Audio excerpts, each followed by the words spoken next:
Cześć, witam Was. Chciałem Wam dzisiaj pokazać grzyba trującego, niejadalnego. Wszyscy go pewnie znacie. Bardzo popularny grzyb w Polsce. Widać go tutaj. Tęgoskór cytrynowy. Tak jak powiedziałem, grzyb trujący. Niektórzy mylą go z purchawkami, dlatego że wytwarza owocniki w taki sam jak purchawka, bo w środku owocnika. To są już dojrzałe owocniki. Tutaj jest dojrzewający, jaśniejszy. Za chwileczkę go rozkroję, to zobaczycie, jak wygląda w środku. Generalnie grzyb trudny do pomylenia z jakimkolwiek innym. W Polsce rośnie kilka gatunków tęgoskórów. Wszystkie są niejadalne albo trujące, więc nie zbieramy tych grzybów. Dlaczego go pokazuję? Dlatego, że mówię, są gatunki jadalnych purchawek, które niektórzy mylą z tęgoskórami, aczkolwiek ciężko jest to zrobić. Czekajcie, wykręcimy tutaj owocnika. To jest młody tęgoskór, aczkolwiek on w środku już jest czarny. Widzicie? To jest bardzo charakterystyczne dla tęgoskórów. Po rozkrojeniu w środku są czarne. Purchawka za młodu jest w środku biała, później brązowieje. Ale dużo później. Tutaj już całkiem dojrzały owocnik. Patrzcie, jaki miękki. Dlatego, że on niedługo się otworzy. Po nadepnięciu wielu z Was nadeptuje na te grzyby. Zwłaszcza dzieci, to dla nich frajda, bo wtedy wylatuje miliardy owocników ze środka. Patrzcie się, to są wszystko nie owocników, tylko zarodników.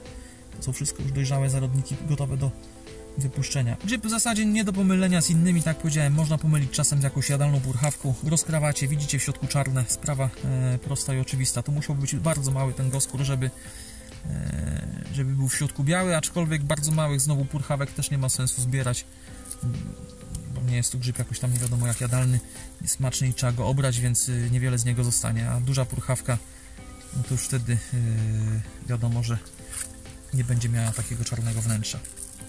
Tak jak powiedziałem, w Polsce jest kilka odmian tęgoskórów. To jest tęgoskór cytrynowy, na którym pasożytuje jeden gatunek podgrzybków. Do niego najbardziej zbliżony w wyglądzie może być tęgoskór lamparci, który jest jaśniejszy, nie jest taki żółty. To jak nazwa wskazuje cytrynowy, tamten jest bardziej biały, ma takie centki przypominające lamparta, a jeszcze bardziej podobny jest tęgoskór kurzawkowy, który bardziej rośnie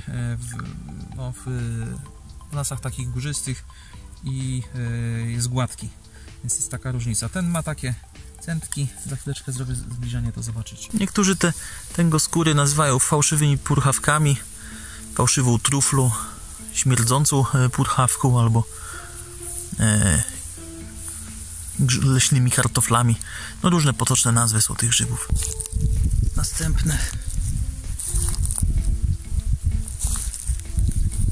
No bardzo dużo się go tu pojawiło. Tutaj macie jeszcze zbliżenie. Opatrzcie się. Ciekawa sytuacja, jak już z niektórymi grzybami Wam mówiłem. Tutaj macie normalnie chodzącą larwę w środku po tym grzybie, więc to nieprawda, że grzyb trujący jest również trujący dla różnych czerwi. Tak zwane popularne robaki, czyli czerwie, są odporne na różnego rodzaju toksyny, nie tak jak ludzie, więc mogą normalnie żerować na grzybach trujących. Popatrzcie się, tu wyszedł jakiś robaczek w dojrzałej postaci, a tutaj czerw, który normalnie żeruje na tym owocniku.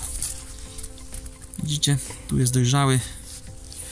Wracając jeszcze do samego tęgoskóra w postaci całej, widzicie bardzo wyraźne takie, no to centki nie są, to są takie łatki, prostki, nie wiem jak to dokładnie nazwać.